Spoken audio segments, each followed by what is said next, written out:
Bueno, bienvenidos de nuevo al Museo de Albacete y este ciclo tan bonito, que es un repaso y una puesta al día de lo que conocemos sobre los iberos. Nuestro conferenciante de esta tarde es también una persona muy especial. Ha sido catedrático en la Universidad de Jaén, es catedrático emérito en la Universidad de Jaén, y ahora mismo en España hablar sobre los iberos es necesariamente hablar de Arturo Ruiz. Bienvenido. A Arturo lo tuvimos hace unos años cuando hicimos aquel ciclo sobre el resto de la batalla, y muchos de ustedes recordarán una conferencia estupenda sobre la batalla de Baécula, de cómo a partir de las tachuelas de los zapatos se pudo reconstruir el recorrido de la batalla. Y bueno, él es medalla de oro al mérito de las Bellas Artes en el año 2019. Él es el creador y el director del Instituto Andaluz de Arqueología Ibérica, vinculado a la Universidad de Jaén, que es un centro puntero en España en relación con el estudio del mundo ibérico. Preside también la red española de la ruta de los fenicios, que es una ruta que está potenciada por el Consejo de Europa y que Albacete pues no está dentro por la estrechez de miras de algunos políticos en su día. Se creó hace ya años, no voy a decir quién. Es el gran impulsor, quizá. Él tiene un compañero también catedrático, Manuel Molinos, que trabajan muy estrechamente, pero sobre todo Arturo fue el impulsor de ese Museo Íbero, el Museo Íbero de Jaén, que hay que ir a ver. Preside la Comisión Andaluza de Arqueología. ¿Ya no? Bueno, pues la has presidido, da igual. Pero eso es muy importante, porque es la que dirime qué se excava, qué no se excava, y la que esas comisiones en Castilla-La Mancha hubo hace muchos años, y era un elemento, un instrumento importante en la planificación y en la gestión final de la arqueología de la región. Y bueno, ahora mismo no existe y es una persona a la que dice quién excava, quién no excava, ¿no? Fue decano también de la Facultad de Humanidades de Jaén y es presidente de la Asociación de Amigos de los Iberos, que ese es como de todos esos cargos, bueno, pues ese es como más entrañable, es menos importante, pero es más, tiene un aspecto muy entrañable de relación con la gente que ama el mundo íbero. Por supuesto, sus publicaciones son muchísimas, hay libros que han sido cabecera en el estudio de la arqueología ibérica, y yo quiero destacar que hoy conocemos toda la interpretación de esa grandísima escultura que se ha ido descubriendo en Jaén, y gracias a él es la nueva interpretación, es decir, es conocer a los íberos no solamente en el aspecto formal de sus cerámicas, de sus esculturas, etcétera, sino esa aproximación más cercana a lo que fue el mundo del pensamiento de los íberos, ¿no? Pues la escultura, la interpretación, bueno, estudios tan importantes como el hallazgo de Piquía de hace unos años, y bueno, que lo mejor es que hable él, porque es un placer. Y gracias. Bienvenido, Arturo. Muchas gracias, Rubí. Pues nada. Bueno, creo... Ese lo dejo ahí. Sí, porque tengo esto puesto. Bueno, muchas gracias, Rubí, porque para mí es un placer volver a Albacete y volver además. Yo pasé una tarde espléndida cuando contamos lo que era la batalla de Baécula y el trabajo que estábamos haciendo. Ustedes se lo pasaron bien, pero yo me lo pasé también maravillosamente, porque veníamos de un conflicto, y es que no todo el mundo aceptaba que cambiáramos de pueblo una batalla. Eso, aunque parezca mentira, se convierte en algo dificilísimo de comprender. Y todavía en el coche llevo puesta una nota que dice Baécula es Bailén, todavía hoy, y han pasado ya casi 15 o 20 años desde que se aceptó definitivamente que había pruebas suficientes como para confirmar el tema. Y hoy venimos con un tema distinto, es un tema que me apasiona en los últimos tiempos y además le traigo alguna novedad en la que hemos venido trabajando a partir de las excavaciones del santuario de la Puerta del Sol, que es un santuario del V cuarto antes de Cristo en Jaén, en un oppidum, el oppidum en el que trabajamos siempre nosotros, que es Puente Tablas, que está al lado de la ciudad, muy cerca del instituto, y es siempre nuestra referencia de estudio, con el ánimo de conseguir una ciudad ibérica que se pueda excavar en extensión y que se conozca en amplitud. Bueno, no me voy a extender mucho, vamos a pasar directamente a nuestro tema, no sin antes agradecer la invitación y felicitarlos por esta idea de la exposición de los 150 años con los iberos, que siempre es bueno recordar nuestra historia, la historia de los que trabajamos en este tema y que nos permite comprender hasta dónde hemos avanzado y todavía lo que nos queda por avanzar, que es importantísimo. Les he traído estos 4 mapas, son prácticamente lo mismo, pero voy a introducir el tema de las imágenes en la sociedad ibérica y las imágenes del poder, pero previamente he decidido dedicar una serie de imágenes para saber exactamente qué sabemos ahora mismo de la cultura ibérica y de la sociedad ibérica en esta zona que últimamente le estamos llamando los iberos del sur, por aquello de que los iberos del norte, yo creo que a los catalanes les interesaba mucho aislar a los iberos de Cataluña, definiéndolos como iberos del norte, y bueno, nos han dejado los iberos del sur y yo estoy encantado porque verdaderamente la cultura ibérica en esta zona, que antes se llamaba el sudeste, ahora globalmente la llamamos el sur, tiene una especificidad muy particular y una riqueza patrimonial, como saben, bueno, paséense por los museos de Albacete o de Jaén y lo comprenden fácilmente. Una de las características que define el territorio ibérico es la abundancia de óppida. Es un territorio el que forman las provincias de Ciudad Real, Albacete, Jaén, Córdoba, Granada, algo de Murcia, bueno, podríamos extenderlo a Murcia y Alicante, en el que el oppidum, la ciudad fortificada ibérica, es el elemento dominante y con unos tamaños espectaculares. Ese territorio se define muy bien en estas imágenes que Javier de Hoz recopiló, bueno, con otros colegas, sobre lo que significa la escritura meridional,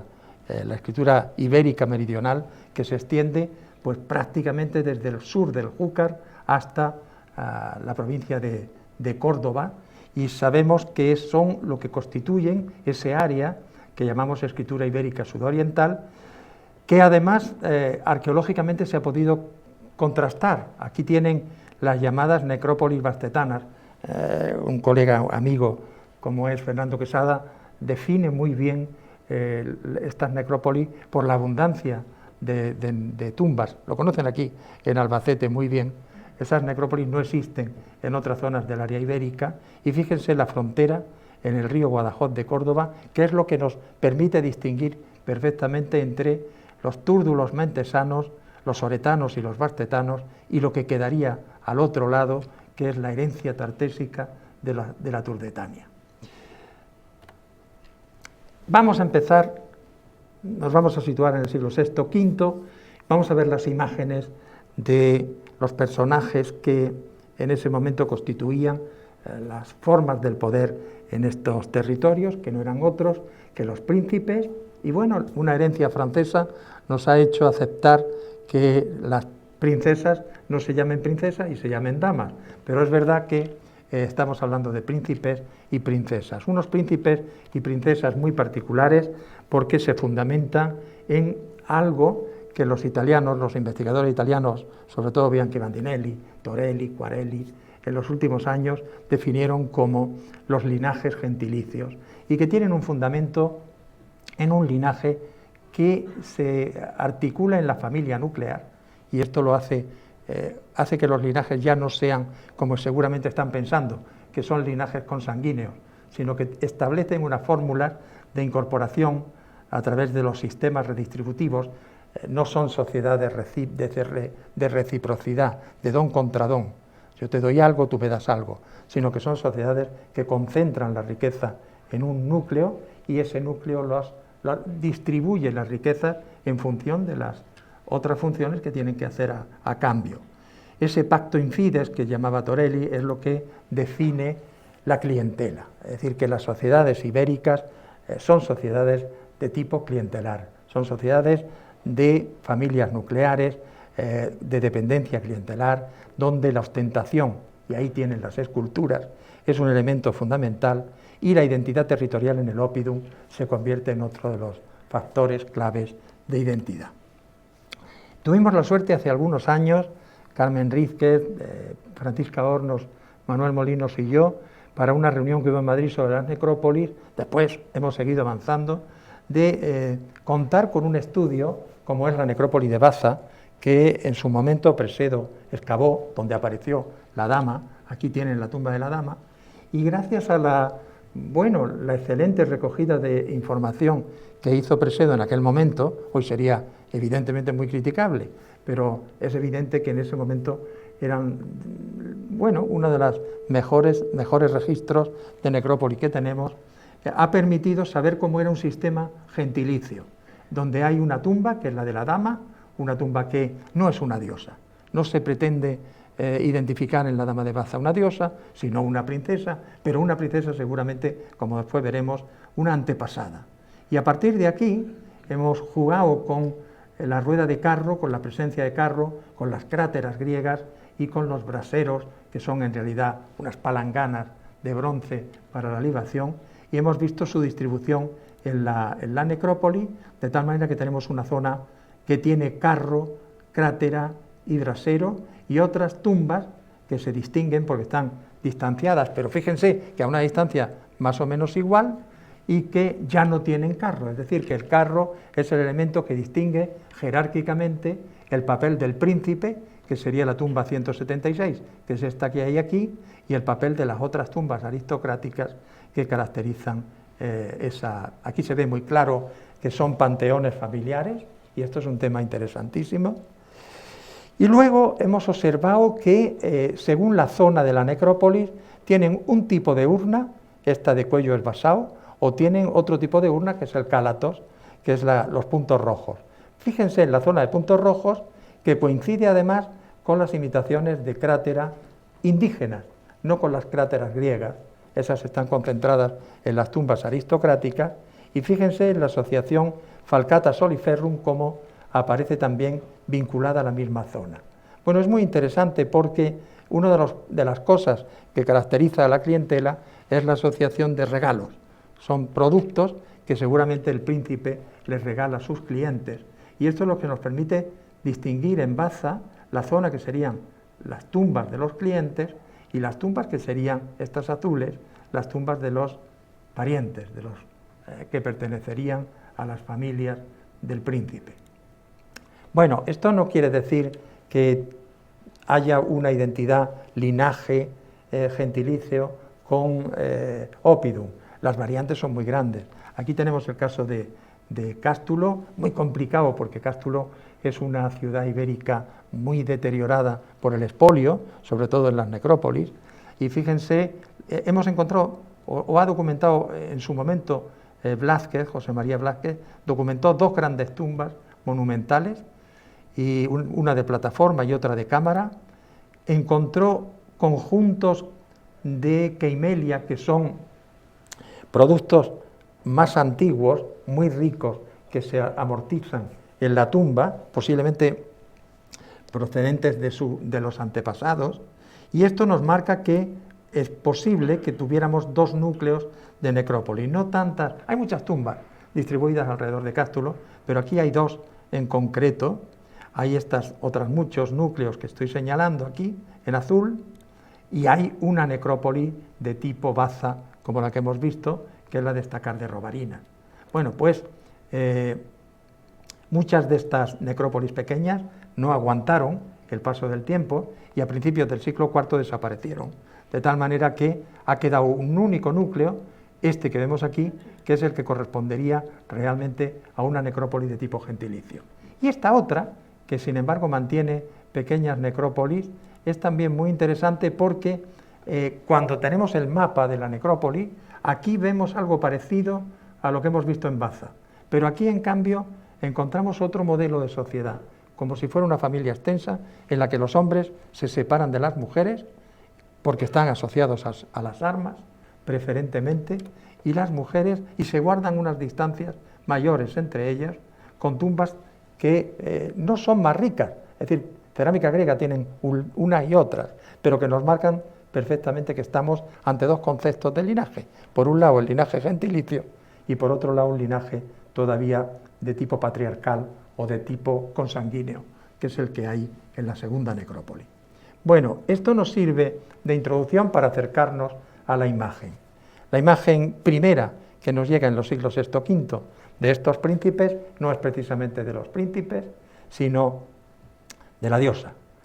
y algún que otro personaje que hoy me atrevería a decir que son antepasados heroicos, antepasados fundadores, como estos de las placas de Carmona o del tesoro del cinturón, del tesoro de la Liseda, pero preferentemente es la diosa, una diosa Astarte, una diosa Hathor, que aparece entre dos aves, como la Podnia Teron de las imágenes del Mediterráneo, donde la diosa va dominando caballos, dominando felinos, etcétera, etcétera, asociadas al sol, como esta Hathor de Salamanca, del Berrueco, de las que en esta zona del territorio ibero, del sur, tenemos dos casos interesantes. Uno es la diosa de Galera, una diosa del siglo VII, seguramente hecha en Chipre, que viene de alabastro, que tiene además unas características que permiten la ligación desde la cabeza, saliéndole el líquido por los pechos a este recipiente que tiene delante, y esta otra, que es uno de los Queimelia de Cástulo, donde vemos una figura que representa a la diosa Hathor, seguramente Astarte, con la flor de loto en la cabeza y en la mano. Junto a esta diosa, tengo que necesariamente mostrarle algo que conocen seguramente de sobra, que es Pozo Moro, porque Pozo Moro es la imagen más antigua que tenemos de la representación del poder y sobre todo de un personaje sobre el que vamos ahora a centrar un poco las siguientes imágenes. Me refiero a esa idea de la diosa que despide a un personaje que hace un viaje transgresor al inframundo y que vuelve triunfal porque ha conseguido el árbol de la vida y se encuentra en el templo, esto es una columna, en el templo con la diosa, con la que practica el amor, haciendo un rito que llamaríamos de hierogamia, en el que diosa y héroe se encuentran amorosamente y en ese acto se produce la mitificación del personaje, la heroización del personaje. El monumento es suficientemente conocido, pero hace un tiempo García Cardiel resaltó un tema, porque escribió un artículo que a mí me parece espléndido, que dice morir entre ruinas, y que no consiste en otra cosa que hacer constar que el monumento se hizo primero, después el monumento sufrió un deterioro fuerte, se destruyó, y cuando pasó un tiempo empezaron a llegar a convertir ese espacio en una necrópolis. Pero no es el modelo de Baza, donde la dama de Baza, la tumba de la dama de Baza, marca el comienzo de la necrópolis. Ahí va a estar la necrópolis. Aquí no. Aquí, cuando se construye el monumento turriforme de Pozo Moro, no hay intención de que sea una necrópolis. Es después, cuando se mitifica al personaje, cuando acaba convertido en necrópolis. Y es importante los cambios de fecha, porque estamos hablando de finales del VI, según unos autores, principios del V, según otros, y luego tienen que pasar casi 40, 30 o 50 años para que llegue el momento de creación de la necrópolis. Le llamo la atención sobre el monumento en otro aspecto. Fíjense en estos leones, defensores, protectores del monumento que nos recuerdan también a otros dos leones que aparecen asociados al monumento del pajarillo, del que vamos a hacer referencia ahora, porque les voy a plantear cómo este personaje de Pozomoro y el personaje del pajarillo en realidad representan lo mismo, representan estos antepasados fundadores que Martín Almagro, Olorrio han estudiado también suficientemente en los últimos tiempos. Pero yo me voy a centrar cómo se concibe este héroe fundador en la zona de los Iberos del Sur. Y les voy a contar un caso nuevo. Hace poco, revisando la excavación del santuario de la Puerta del Sol, pues nos encontramos este trocito de piedra, casi podríamos decir, que aunque ahora lo ven más o menos con una buena fotografía cruzada, con luces distintas, y van viendo como una especie de imágenes, cuando lo vimos nosotros tardamos casi 2 años hasta que tuvimos las fotos para saber qué es lo que tenía, porque es que realmente no veíamos casi nada de lo que hoy empezamos a ver. Esto que ven aquí es un monograma en escritura meridional de un nombre que se lee de derecha a izquierda y que recientemente Eugenio Luján lo ha leído como de esta manera: no Ka, Ki, esto es el Ki, esto es Ka, esto es la O y esto es la N. O que también puede leerse como no Ki, Ka. No Kaki o no Kika es el nombre de un personaje que está representado, y eso también es muy importante, por un gallo. En la tercera de las caras de este paralelepípedo que estoy hablándoles, aparece esta imagen.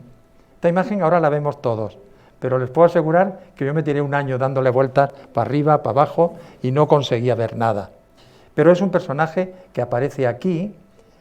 con unos rayos que hoy definimos como rayos solares, que es una epifanía, está surgiendo de una zona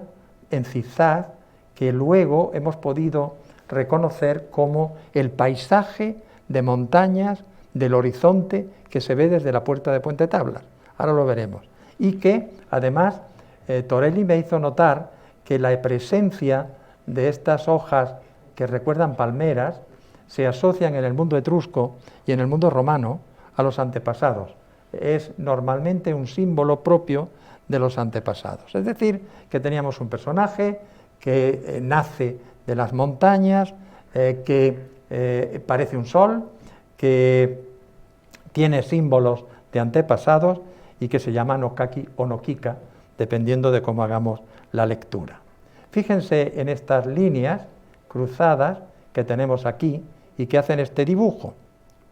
Ese dibujo, si lo contrastamos con lo que se ve desde la puerta del poblado de Puente Tablas, del Oppidum de Puente Tablas, fíjense que coincide con el Cerro Almadén, que es el cerro más alto, bueno, el segundo más alto de la provincia de Jaén, y que prácticamente si lo presionamos hacia abajo, el paisaje, al no estar tan destacado, recuerda enormemente la imagen que nosotros tenemos aquí. Pero es que además, si le añadimos la imagen de el personaje antropizado, fíjense qué detalle, porque justo por donde aparece el personaje, el héroe, no es otro que el lugar llamado Collado de las Heladas, donde se produce el solsticio de invierno desde la Puerta de Puente Tablas. Solsticio de invierno que hemos constatado que se asocia normalmente a la figura del héroe mítico, como lo vamos a comprobar en algún caso. Bueno, teníamos por lo tanto un personaje que es un hombre con cinta en el cabello y que encima además tiene otra serie de indicadores, pero que funciona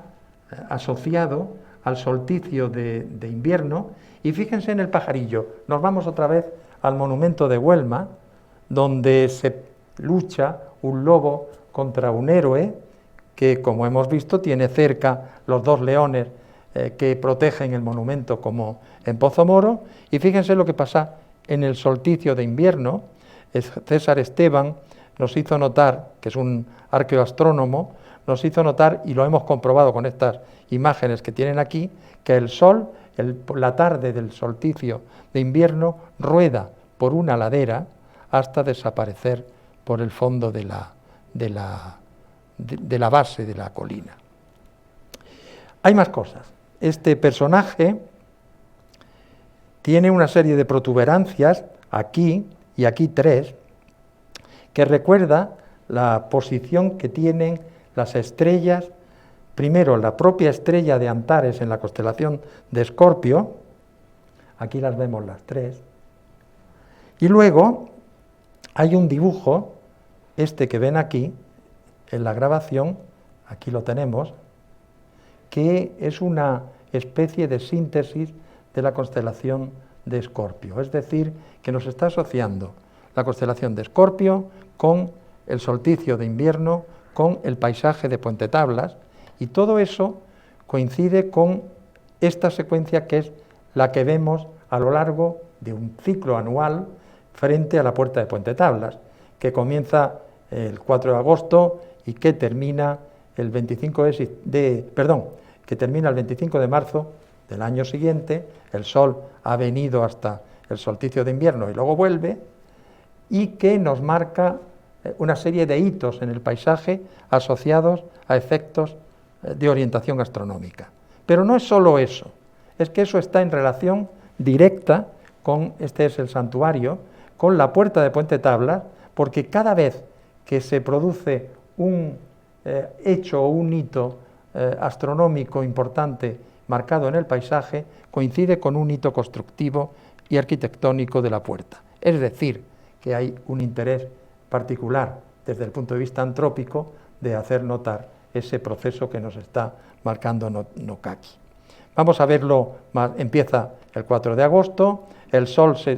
la estrella es Sirio, que se sitúa, y esto también es muy importante, sobre el Pico Almadén, que es esa montaña alta que les he dicho de la provincia, es una especie de montaña sagrada, como la que Baal tiene cuando también baja a los infiernos en el mito con Astarte. Fíjense cómo se ilumina una especie de hornacina. Vamos a ir muy rápido porque si no nos perdemos, yo soy todavía más proclive a que lo hagamos. Esta es el solsticio, el orto, estamos hablando siempre de los amaneceres, asociándolo a fertilidad. Este es el orto solar del 28 de septiembre, estamos con fechas de 500 años antes de Cristo, y fíjense cómo se ilumina un altar que hay en este punto, en el centro de la puerta. Antes ha sido la hornacina, ahora es el altar. El Sol sale por este punto y en el altar hay una serie de ritos, de sacrificios, de cerdas preñadas, lo que nos lleva también a la primavera, por otras razones que no me voy a detener aquí. El siguiente punto es Sirio. Sirio, cuando les digo Antares. Cuando les digo Sirio y Antares como referencias, estoy refiriéndome al orto helíaco, es decir, el momento inmediato anterior a la salida del Sol, en el que el Sol sale por el mismo sitio donde está la estrella, y en ese sentido Antares vuelve a salir muy cerca del Pico Almadén. Después tenemos el solsticio. Fíjense que en el solsticio de 25 de diciembre, que es el que corresponde al solsticio de invierno, la iluminación se produce sobre un banco. Aquí tenemos la iluminación, la luz del Sol llega hasta este punto, y a partir de este punto empieza a entrar en el interior del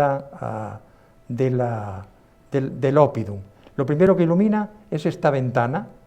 lo tenemos cuando está volviendo el Sol hacia el 20 de febrero. Esa ventana es la de la capilla de la diosa del santuario de la Puerta del Sol, y posiblemente sea el momento en que sacan esta estela, que es la representación, la imagen de la diosa. Se saca al exterior del santuario y el Sol la ilumina, como pueden ver aquí,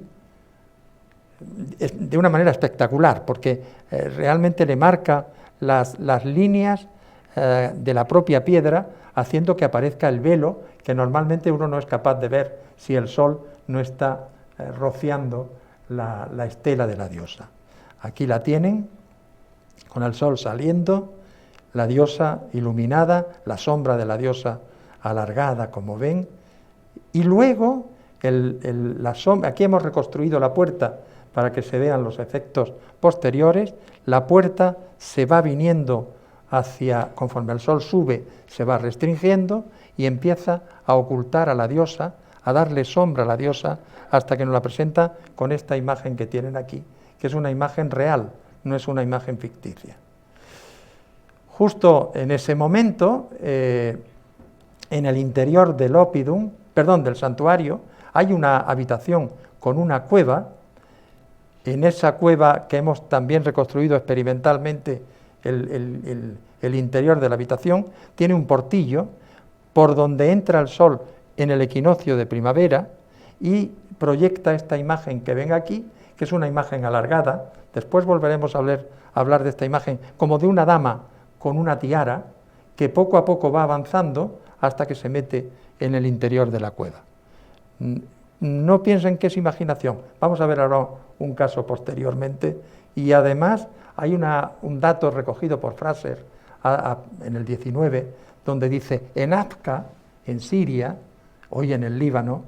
hay una cueva donde en primavera un lucero, dicen que cae un lucero, que es Astarte, que entra en el interior de la cueva para recoger los restos de Adonis que vive, y además en ese momento nace el agua de la cueva, y como además es primavera y ha estado pasando el agua y entrando en la cueva, recorriendo una serie de arcillas rojas, sale roja, con lo cual parece que estamos ante la sangre de Adonis. Bueno, aquí tenemos un aljibe cerca de la cueva, que es un aljibe que recoge agua, que luego es reconducido hacia la cueva, y no sabemos exactamente si ese día se sacaba el agua simulando que parecía salir de la cueva. No sabemos si le echaban algún tipo de pintura roja para que pareciera roja, para que pareciera sangre. Pero es verdad que salía en algún momento y aparecía detrás de la estela de la diosa. Dicho de otro modo, lo que estamos es ante un proceso, un doble ciclo. El ciclo anual que nos está contando el mito de un personaje fundador que al mismo tiempo, cuando regresa en el equinoccio de primavera, el momento de la fertilidad, se encuentra con la diosa. Recuerdan la hierogamia de Pozomoro, se encuentra con la diosa y posiblemente se haga un rito recordatorio de todo el mito con el descenso de la diosa al inframundo a través de la cueva. Estamos todavía en un proceso no finalizado, pero parece claro que jugamos siempre con tres personajes que representan lo que serían los antepasados fundadores y que posiblemente estén asociados a otro antepasado, otra imagen también recogida no muy lejos de aquí ni de Jaén, porque estamos hablando de la Sierra de Segura, donde en Puente de Génave existe este personaje extraordinario que está sacrificando un animal, el llamado sacrificador, que está en el Museo Arqueológico Nacional y que está sobre las aguas y donde hay una cabeza de lobo, sorprendentemente un animal asociado con el tema mítico. A mí me recuerda las palabras de Brettlich cuando define a este Heilbringer o héroe civilizador. Dice: es un ser iniciador semidivino y semihumano, teriomorfo, dispuesto a la metamorfosis, habitante de los bosques, oracular, creador de alucinaciones y de pesadillas. Perdón, aquí no sé lo que he querido poner. Acosador o seno de la mujer, ligado a singulares relaciones con el mundo de los muertos, fundador de las más importantes y vitales instituciones humanas, técnicas, sociales y religiosas. Este es nuestro fundador, que ahora empezamos a perfilarlo a través de este ejercicio con Pozomoro, nuestro Nokaki o Nokika de Puente Tablas y el héroe del pajarillo. Y esta es la primera generación. Me he permitido recoger un texto de Silio Itálico que hace un ensayo para reivindicar la figura de Imilce, que como saben se casó con Aníbal. Pero, bueno, Silio Itálico dice, hay que darle un linaje a esta señora, Ibera de Cástulo, porque no es una mujer que sepamos que tiene un linaje importante, y que mejor que darle, en esa época, estamos hablando ya de la época romana, que mejor que darle un linaje griego. Y entonces se inventa, seguramente se inventa el linaje de Imilce. Pero fíjense dos cosas, inventan unos personajes muy lejanos, Milico, el héroe fundador del linaje, que es hijo de un sátiro, que ha venido con Dionisos a la península ibérica, y de una ninfa que es Mirice. Entre Milico y Mirice le sale el nombre de Imilce, como pueden observar. Y luego marca otro hecho importante, que el padre de Imilce se llamaba Castalio de Cirra y que era hijo de Castalia, una sacerdotisa de Febo.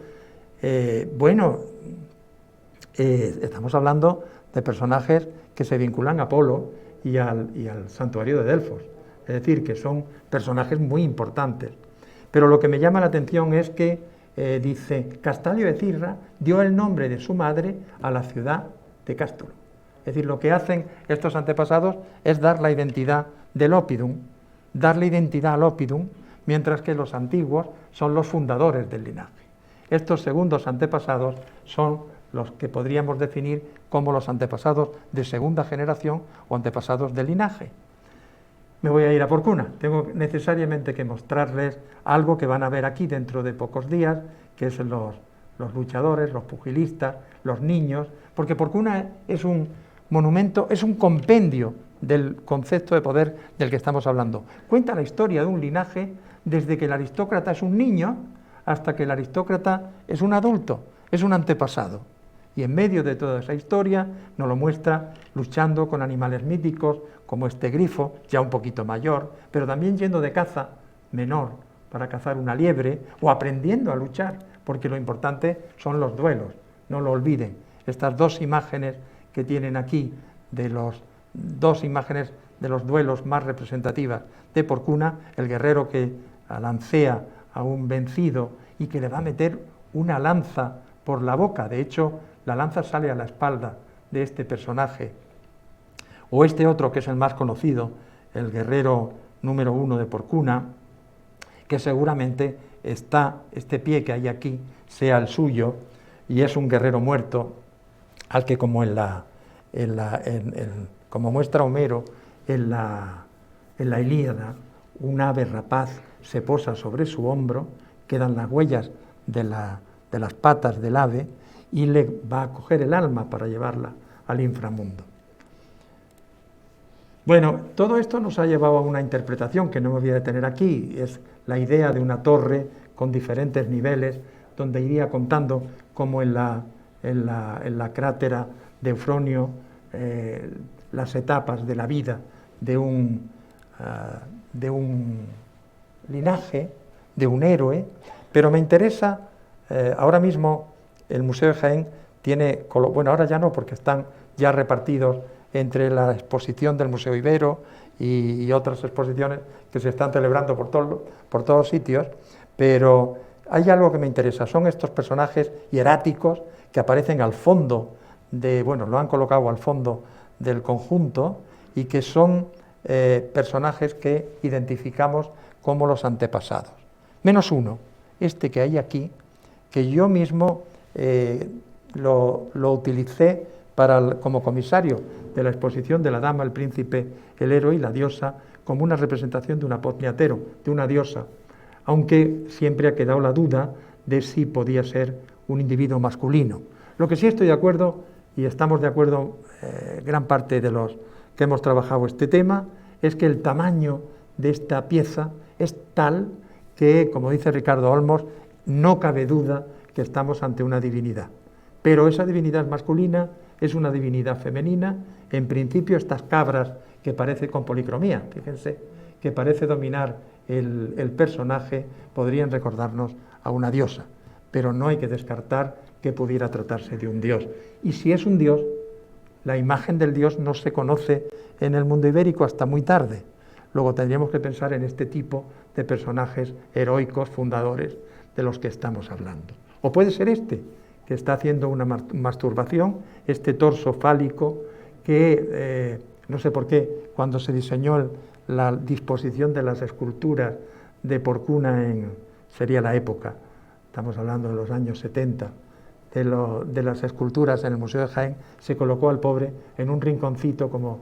tapado, como quitado de en medio, cuando en realidad es uno de los personajes más importantes, porque es el que califica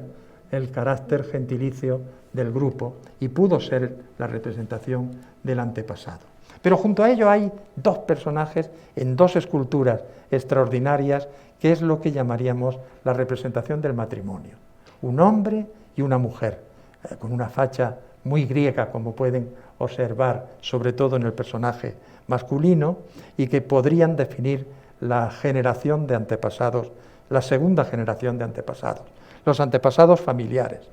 Fíjense en la mujer, porque ese es uno de los elementos importantes, la aparición de la imagen de la mujer, que no la hemos tenido hasta ahora, salvo en las diosas, pero en mujeres humanas empiezan a aparecer a mitad del siglo V, que es la cronología que actualmente le damos al conjunto de Porcuna. Es la primera dama que reconocemos. Después vendrán, es este punto al que hago referencia, después vendrán otros personajes, o otras damas, pero es evidente que estamos entrando en un mundo donde entran muy bien estos jinetes de Albacete, de los billares, que a mí me recuerdan muertos montados en caballos, no tienen la actividad que muestran los antepasados de la primera generación, son antepasados oficiales, antepasados que por el estereotipo, el paradigma que nos muestran es como es una representación de los muertos que representan el linaje, que representan el poder del linaje, y que los encontramos también asociados a la mujer. Esta es la pieza más conocida de todas ellas. Estamos ante la Dama de Baza, es una urna, como saben, que al mismo tiempo muestra elementos de riqueza. Es una mujer, como bien demostró los análisis antropológicos que se hicieron de ella, y es una mujer con una riqueza de joyería, que sería, como decía en algún momento Ricardo Olmos, una joyería dificilísimo de que todo el mundo la pudiera llevar alguna vez. Solamente se llevaría en actos muy especiales, porque desde luego es la dote del personaje que luego no aparece en el interior de la tumba. O la paloma que se asocia a la diosa, pero no es una ofrenda de paloma. La dama está protegiendo el desarrollo de su linaje, pero al mismo tiempo el sillón de la diosa, de la dama, de esta mujer humana, aristocrática, tiene elementos que nos hablan de una hipóstasis con respecto a una diosa. Es una mujer que se está heroizando y que nos aparece a través de símbolos como las alas que tiene el trono, o las garras que podrían perfectamente definir una esfinge o podrían definir un grifo. Y las damas, esa abundancia de damas a partir de mitad del siglo V y finales del V sobre todo, que llenan la mayor parte de los sitios arqueológicos, fundamentalmente necrópolis, de la zona de los iberos del sur, y que nos está significando la importancia de la mujer en el matrimonio, en la estructura de los linajes familiares iberos. Hombre y mujer, y luego otro elemento que también es muy importante, los Queimelia, de los que hemos hablado hace un tiempo, que son elementos que se recuperan y que se poseen en las tumbas de estos antepasados familiares, lo cual quiere decir que son depositarios de la continuidad del linaje, de la historia del linaje. Aquí tienen, pero no me voy a entretener, una comparación entre unos y otros elementos. ¿Cómo se representarían los vivos? Los vivos o que están a punto de morir, pero que no son antepasados, que es lo que corresponderían a los príncipes y a las princesas. Sabemos algo de ellos, sobre todo porque les gusta representarse en la apoteosis, esas apoteosis que muestran las cerámicas griegas. Las tumbas ricas del mundo ibérico nos muestran a los príncipes y a las princesas cuando no son antepasados. Cuando son antepasados lo hacen sobre la escultura, pero cuando no son antepasados los tenemos en los dibujos, en las imágenes de las cráteras griegas. A ellos les da igual que sea Apolo, que sea Dionisos joven o que sea París. Lo importante es esos personajes rodeados de diosas, con la presencia de la mujer que le vincula al matrimonio. Esto es una tumba de fundadora, la tumba 20 de Galera, donde aparece en este ajuar la diosa de Galera, en este punto de acá. Fíjense en esta zona donde empezamos a ver la secuencia de las tumbas de los príncipes, en estos espléndidos túmulos, enormes y gigantescos túmulos que pueden visitar cuando quieran en Galera, en Granada, porque son visitables. Acaba de excavarse la tumba 75 y se pueden visitar con esta cámara que veis o que se ve aquí, cuadrangular y con corredor. Pero en la primera de esas tres tumbas, después ya no hay cerámica griega, aparte que estaban expoliadas, pero en la primera hay dos cráteras que me parecen espectaculares, una donde se representa a París, en el juicio de París, pero donde seguramente este personaje es una diosa, es Atenea, y para un ibero es una divinidad, pero este personaje de acá, que posiblemente sea Venus, o era, sin embargo,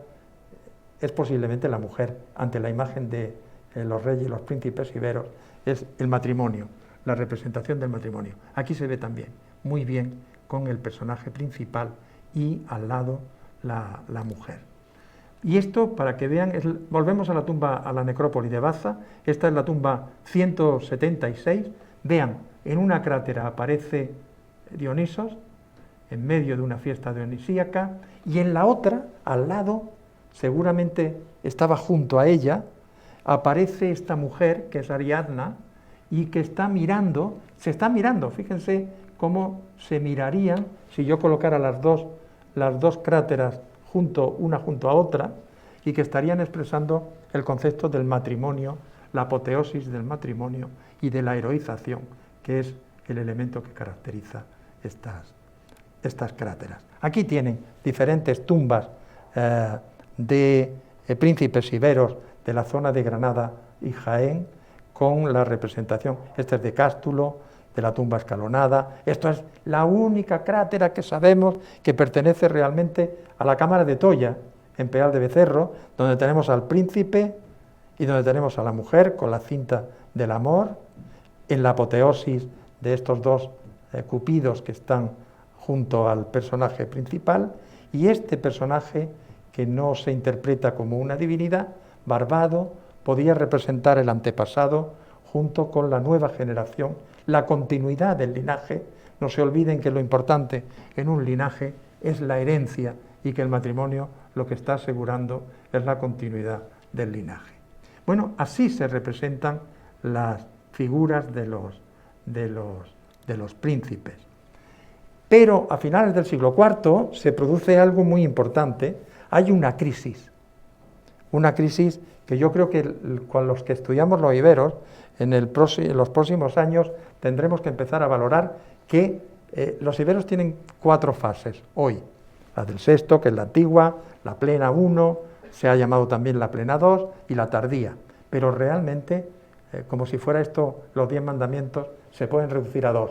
Lo que hay antes de finales del siglo IV y lo que viene después de finales del siglo IV. Estamos en el santuario de Puente Tablas, en el lugar ese maravilloso donde el sol ilumina a la diosa que estaba colocada en la ventana y en la puerta del Oppidum. Fíjense lo que pasa con la diosa a partir del siglo IV. La tiran, la tapan, y cuando llegan los arqueólogos la encuentran así tumbada. Y en cambio aparece ahora un betilo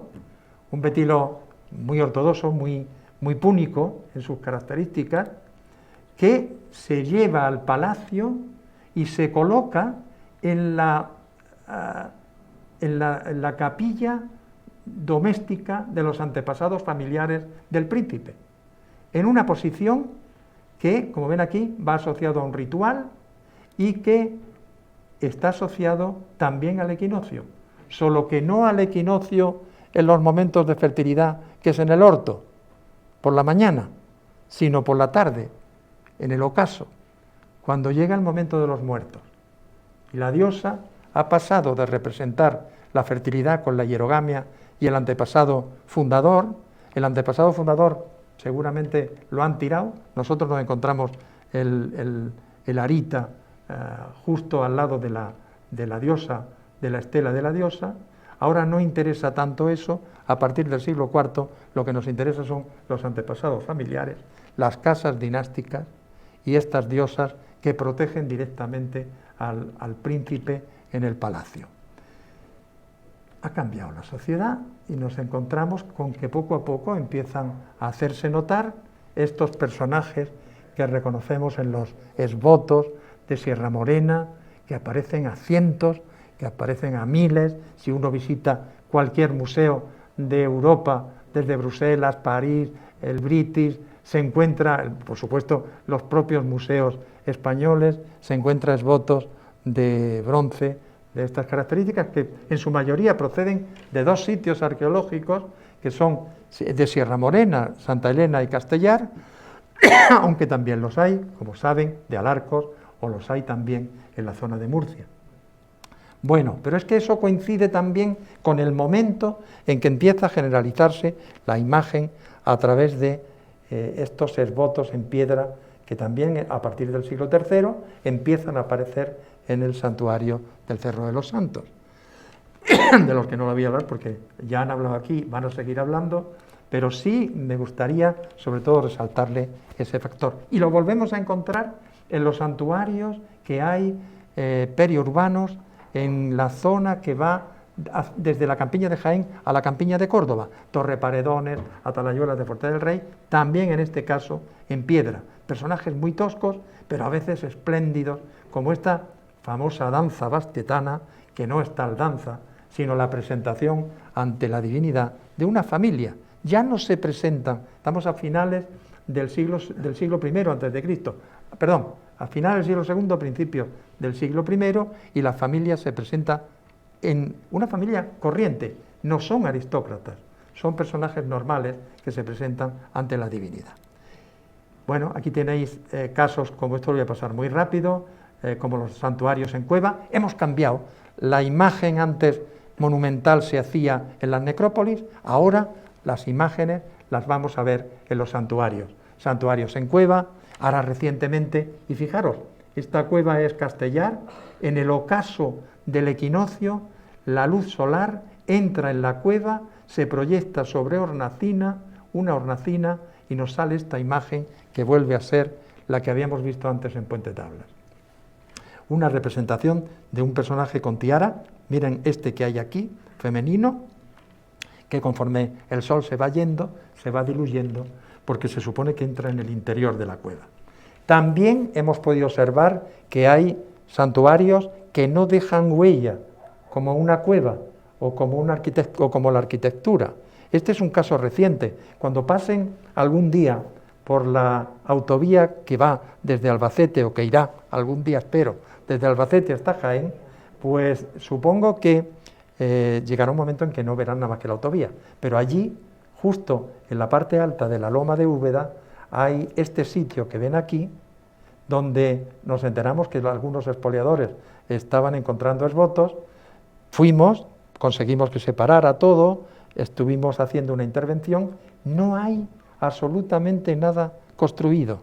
Es un lago, es una laguna, aquí están las pruebas estratigráficas de la laguna, donde los iberos, cuando cruzaban del valle del Guadalquivir al valle del Guadalimar, se acercaban a la laguna y depositaban los esbotos en los alrededores. Así hemos encontrado un conjunto de esbotos importantísimo, casi un total de 50 o 60 esbotos que se depositaban allí. Hay también pequeñas fíbulas, es decir, lo mismo que encontramos en las cuevas, los santuarios en cueva, los encontramos también en estos santuarios de paso, que nos van marcando la estructura que va tomando el territorio político gracias a representación de estas imágenes de ofrendas que nos dan al final lo que decían las fuentes. Polibio y Livio dicen Culcas, que reinaba en 28 ópidas, es decir, ya no es un ópido un linaje o un ópido dos linajes, sino que ahora hay 28 ópidas bajo la batuta de un rey, de un príncipe, como Culcas, que es lo que se van a encontrar los romanos y Aníbal cuando vengan aquí. Los esvotos nos hablan de todo. El trabajo de Carmen Rueda es espléndido en los últimos años para poder mostrar que cada esvoto nos está mostrando códigos rituales regulados, que los atuendos, el gesto, la ofrenda, todo sirve para definir lo que es una sociedad que, por otra parte, mantiene la riqueza de lo que es la aristocracia. Esta señora, donde se han hiperdesarrollado las joyas, los collares, no es sino un aristócrata como la dama de Baza o como la dama de Elche, pero en chiquitito, en este caso en bronce, y en un esvoto como los esvotos de la clientela que aparecen junto a ella, de gente normal, que ha ido a la diosa a entregarle su ofrenda. Hay otros personajes, este puede ser una divinidad, Carmen Rueda y Ricardo Olmos la presentan como tal, de la colección que hay en Granada de Gómez Moreno. Este recuerda al personaje del pajarillo sacando la falcata de debajo del manto, como pueden ver, y este es una especie de antepasado que Nicolini durante años siempre dijo, este es un personaje, es un esvoto del siglo VI, porque recuerda la escultura arcaica griega, y sin embargo hoy sabemos que en aquel lugar nunca hubo estratigrafía del VI-V, estamos hablando del IV, pero a través del IV representan con la imagen, representan una sociedad desde los antepasados a los que viven en ese momento y desde los jóvenes, por ejemplo, matrimonio, este rito matrimonial en el que se cortan las trenzas y que luego desembocan en estos, aquí los tenemos, en estos personajes que luego se van a casar y que marcan el proceso ritual del matrimonio tal y como lo ha interpretado Carmen Rueda. No me voy a entretener más, solo ya terminar con esta imagen que quería también sacársela. ¿Qué pasa después de la conquista romana? Pues pasan cosas complejísimas que todavía no tenemos del todo claras. Esto es una tumba que hemos encontrado cerca de un pueblo de Jaén, de la campiña de Jaén, que se llama Arjona, y esta tumba que hay aquí, que tiene un círculo alrededor, vean, es una tumba de cámara, que es la tumba de Piquía, es la tumba de un príncipe. Esa tumba fue destruida incluso al poco tiempo. Esta vez no fueron los expoliadores también contribuyeron, como aquí se ve, por este foso que hay en el interior de la tumba, estratigráficamente hablando. Pero en su momento, en época romana ibérica, la destruyeron y entonces hicieron un rito de compensación al príncipe muerto, que es un rito de suobetauralia, es decir, sacrificaron una cabra, o un cordero, perdón, un cerdo y una vaca, y echaron los restos encima, cubriendo la tumba, como se ve en esta procesión en el relieve romano tradicional en el que se muestra esa escena. ¿Qué tiene la tumba de Piquía? Porque es además una necrópolis que tiene las tumbas de sus clientes en la proximidad. ¿Qué tiene? Pues tiene algo maravilloso, y es que nos da el nombre de quien está enterrado ahí, también escrito en meridional. Aquí tienen una tapadera de una urna donde pone Iltir Tiiltir, que es un nombre impronunciable, pero que bueno, es el nombre que tenía este buen señor, escrito en escritura meridional, como corresponde precisamente a la zona que tenemos,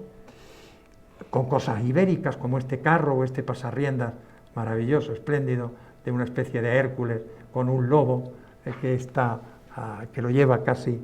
como Hércules llevaba la cabeza del león de Nemea,